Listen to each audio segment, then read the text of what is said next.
Members, sorry, it is 6:30. So welcome to the Manydown Overview Committee of the 31st of January. If I just kick off with the usual bits and pieces. So there are no fire alarms scheduled for this evening. Therefore, if the fire alarm sounds, please evacuate the building immediately. The fire exits are located at the rear and side of this room. Go down the stairs and meet in the War Memorial Park. Also, just to note that this meeting is being webcast live on the internet. Just check that it is all working, which it is. And a reminder with phones, please, just to either turn them off or pop them onto silent. Apologies for absence and substitution. So I've got an apology from Councillor Mrs Tucker, and we've got Councillor Westbrook replacing Councillor Harvey for this evening. Are there any declarations of interest? No. Urgent matters, there are none. Item 4 is minutes of the meeting held on the 30th of November. Can I take those as read and agreed as an accurate record? Yeah. Yep. Great.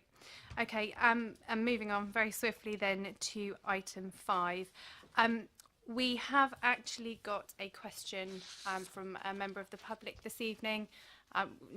We wouldn't usually do this, but as it is just the one and she has been previously, I have stated that I would ask the question this evening, and the officer will provide a verbal response to us and also a written response to the lady who's asked the question. So I'm just going to read out what they've asked, which is: what change does the council propose to make in its modus operandi for Manydown in light of Carillion's collapse? If the private sector developer partner goes bankrupt, then all the promises about affordable housing and environmentally friendly design will be broken because the council will be at the mercy of would-be successors. Thank you, Chair. The response that we would like to make to that question is thank you for your question. We have been following the issues with Carillion and the impact that it is having in the construction industry.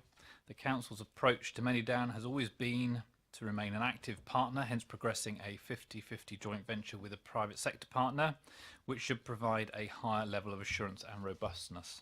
In addition, we remain as part of the landowning contingent to Manydown.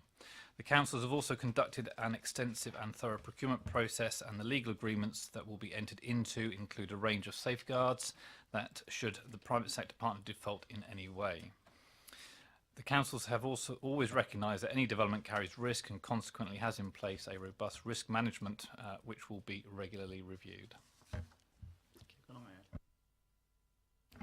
Yeah, I'll just add to what Andrew said by making the comment that I think that the preferred private sector partner that we are looking to work with is very different from Carillion. They're in an entirely different type of business, not involved in sort of government outsourcing to my knowledge, and therefore I think that there isn't a direct comparison between the two.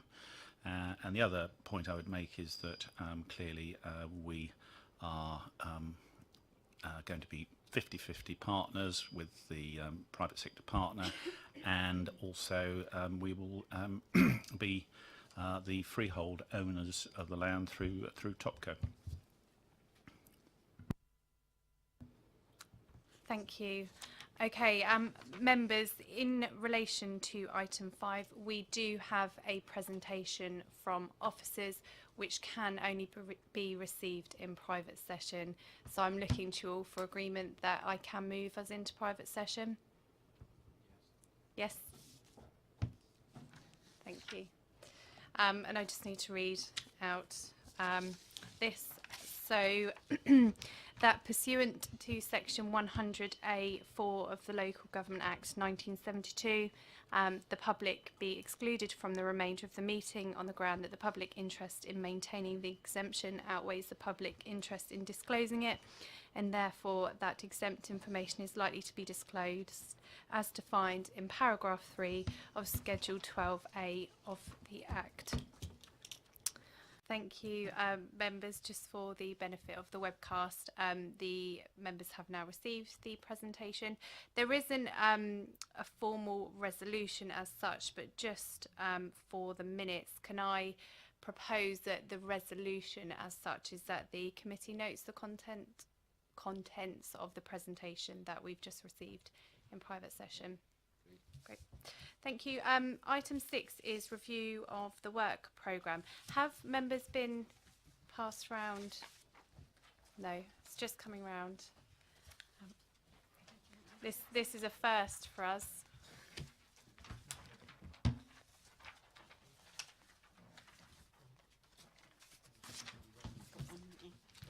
And if I hand over to you, Andrew, if that's okay, just to take us through it, please. Thank you, Chair. Yes, was a request from the last meeting. So what we've undertaken is just to draft an indicative forward plan to give some idea of the anticipated items that will come forward. So they're not fixed at this point in time, but they begin to map out the work that we feel would be appropriate for MOC to understand. Item 1 is around affordable housing. So once we've done some further work around affordable housing, to be able to bring that back, whether that's via a session, how we do that, we just need to work through how that happens. But it's important that MOC understands, as part of the planning updates, how we will bring forward the affordable housing. I suppose it's conceivable if there is early clarity on a way forward with affordable housing, then we'll obviously need to get moving as quickly as we can with getting the outline planning application to DC. Yep, absolutely. There'll be elements around the TopCo and DevCo structure, governance arrangements that, again, so for MOC to have an understanding how that will operate, equally in terms of the council's position, because it is that whilst a high-level structure has been agreed, how that operates now is the devil in the details. So there'll be some work being undertaken there.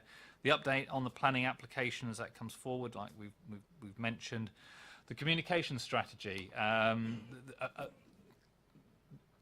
The proposition from the preferred bidder is in terms of how it communicates with neighbourhoods, how we take this forward as part of a wider piece of work to understand how we will communicate the benefits of Manydown, and the ongoing engagement with communities is going to be key. So again, in being informed of that process will be helpful.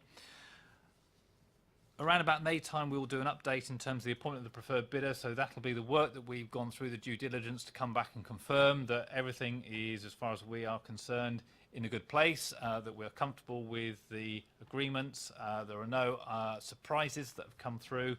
So again, just bringing that back through MOC. But crucially, as we move forward into later this year, is the planning strategy for delivery. So in terms of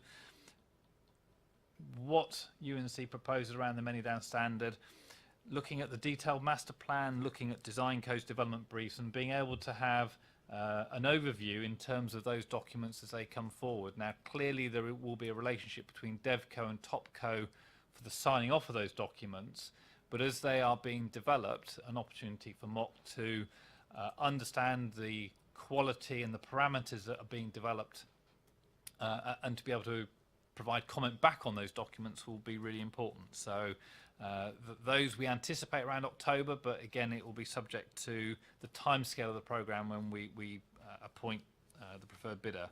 And then lastly, we've got on there is the country park. So again, there's been a lot of interest in the country park. The preferred bidder is very keen in terms of bringing that forward as an early part of the infrastructure.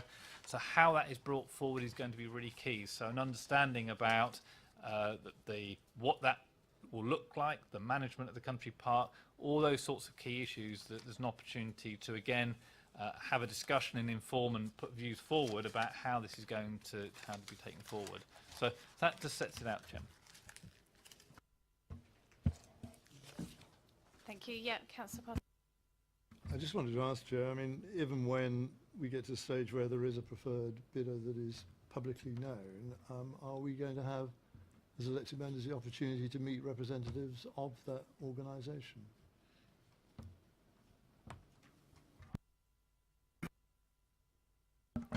I think, I mean, at the moment we're just working through a strategy about the announcement and then the engagement with those individuals. I think they'll be keen to meet with people, so we're just thinking through that structure to the engagement with members. If there's an appetite from members to meet with them, then I'm sure we can arrange a session where they could come in and present or have a conversation about their thoughts of Manydown and how they see it being taken forward.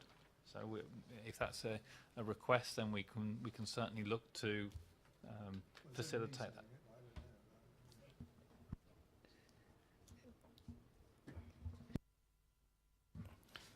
that. Thank you, Chair. I have to say, I think it's always nice to actually meet the top people and hear their thoughts and their commitments to the work their company is doing. So I would welcome that. I was going to agree with that, just slightly concerned. Can we make sure they've signed the contract and they can't get out of it before they meet us, just in case they don't like us very much? Okay, we'll take that away. I think that is all for this evening. Thank you, members.